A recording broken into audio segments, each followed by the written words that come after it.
You know the old saying, be careful what you wish for, you might get it.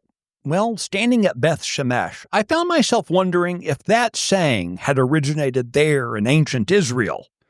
The sentiment no doubt had. I'm Michael Quinn Sullivan with a reflection on life and liberty.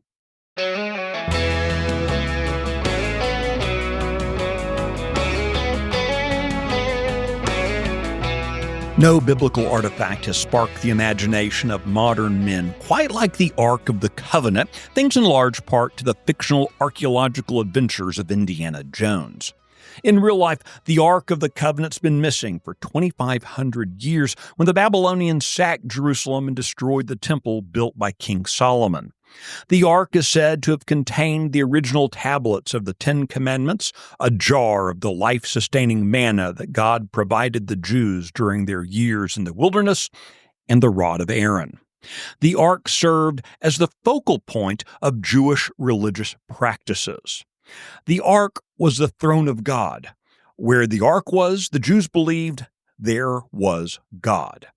As such, they would march the Ark into battle. On one occasion, it didn't turn out so well for the Jews or for the Philistines who took it. The downside for the Jews was clear enough. They felt the sting of losing the Ark more deeply than losing the battle. For the Philistines, the Ark brought physical misery. Wherever they took it, in the camps and through their towns, people fell ill to cancerous tumors and infestations of rodents, among other maladies. It got so bad that they sent the Ark back to the Israelites. They strapped the Ark to a cart pulled by cattle through a field at Beth Shemesh west of Jerusalem. So eager were they to be rid of this object, the Philistines shaped gold in the form of mice and tumors, hoping it would relieve them of their torment. The Jews happily received the Ark, but perhaps too happily.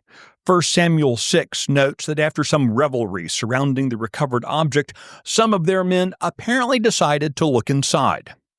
They were struck dead as a result. They undoubtedly thought of themselves as liberators of the Ark and therefore worthy of a sneaky peek.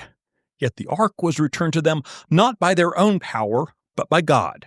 They were no more entitled to poke around inside it than those who had run off with it in the first place. You and I might ask, what's the big deal?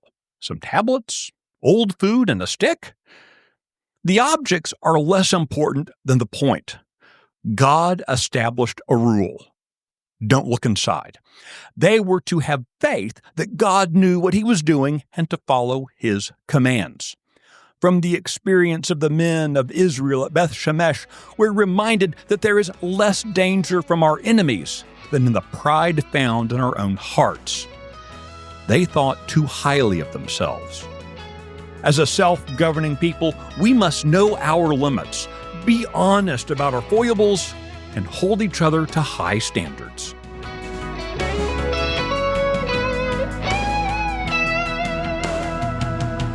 The Reflections Podcast is presented by Texas Scorecard. If you like today's message, be sure to rate it, leave a review, and encourage your friends to listen.